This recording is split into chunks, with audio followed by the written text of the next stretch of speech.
Alright, hello everybody. I'm going to try something a little different tonight. This is actually going to be a two-part video. Part one tonight of making real simple Dutch oven bread that's really, really delicious to eat. My wife loves it, my son loves it, my daughter loves it, I love it. Everybody that I make it for really enjoys it. So I wanted to show everybody how to make it. It is so simple as to not be an issue. Anybody can make this bread. If you've got bread flour, I use gold medal, but anything that says bread flour on it is good. Non-iodized salt.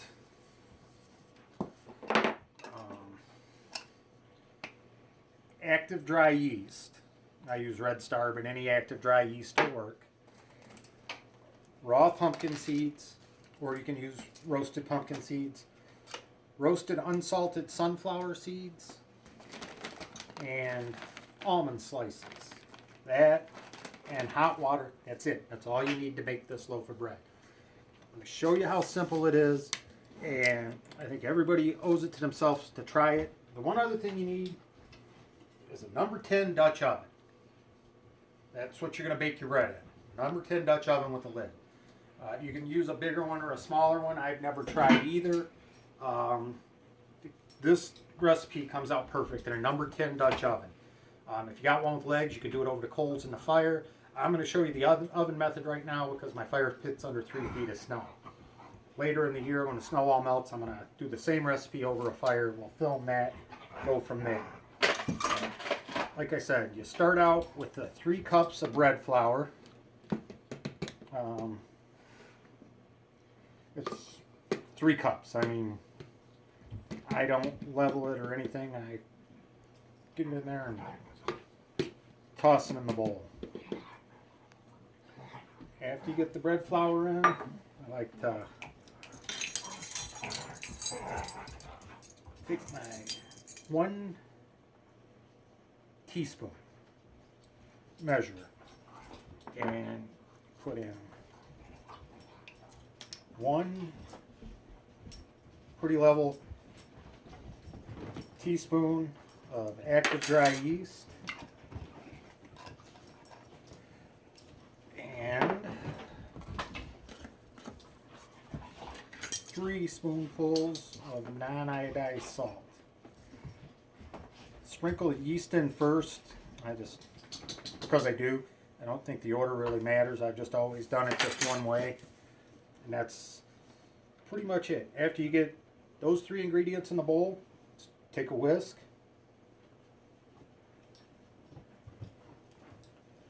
And mix them together real good. You want that yeast and salt all through the flour. And after I do that, I use my high-tech measuring scoop. 1 paw full of almonds.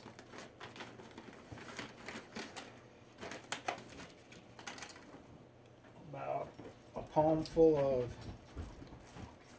sunflower.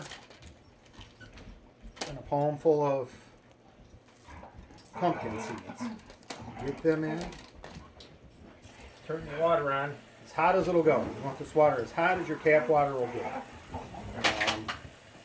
Probably 110, 115 degrees would be perfect, but somewhere right in that neighborhood.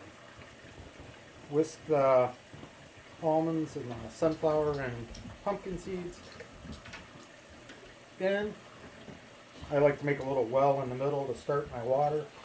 Give it a place to go when I first put it in. And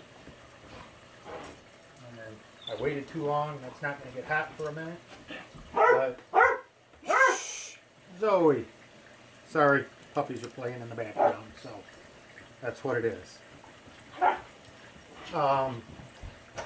Like I said, I think everybody ought to try this recipe at once. Go out, find an old Dutch oven at a garage sale or whatever, clean it up, season it up, and use it the one time. If you don't like it, let me know. I'll give you your $5 back.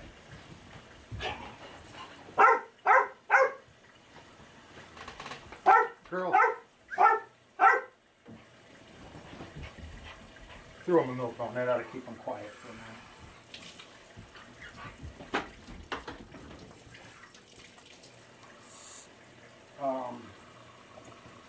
couple of tips.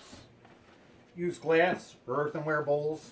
Don't use stainless steel.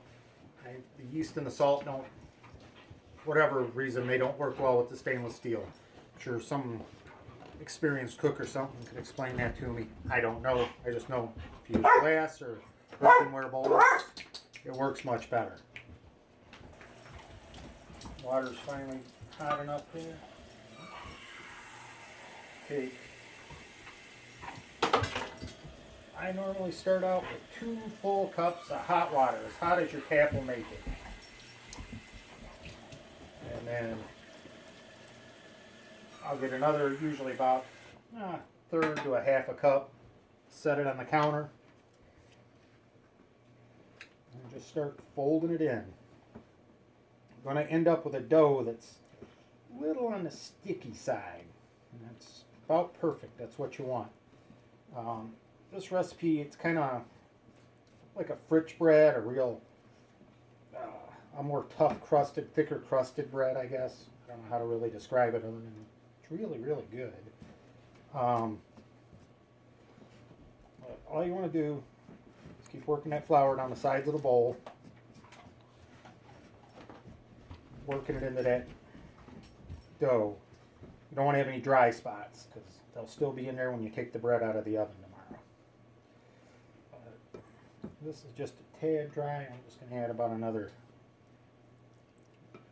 tablespoon of water in there. I've seen this, several different versions of this recipe. This is mine.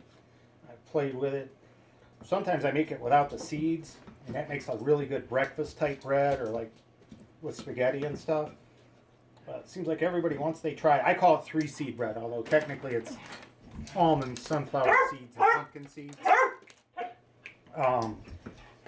I just call it 3-seed bread. That's what it is. Zoe, hush, baby. No, hush. Anyway, you want to get it to when it looks about like that, kind of a sticky ball. And when you pull through it, you're not seeing any dry pockets of flour.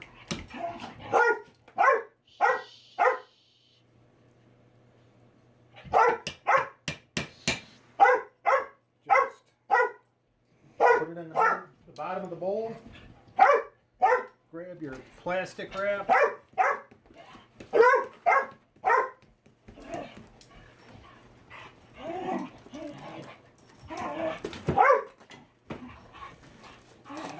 Don't have to be perfect. You just want to keep the moisture in. That helps the yeast and the dough and the water work together, and it rises up. Tomorrow morning that'll be almost touching that plastic cover. And so what you want to do is you want to set it aside about 10 to 12 hours in a warm spot. I've got a standing pilot on my stove, so it makes it really nice. I just set it above the standing pilot and let it set for 8 to 12 hours. 8's the minimum. I wouldn't go any more than 12. Tomorrow morning I'll show you how to take it out, work it, preheat the oven with the Dutch oven in it, and bake it, and then we'll show you the finished product. But thanks for watching. Have a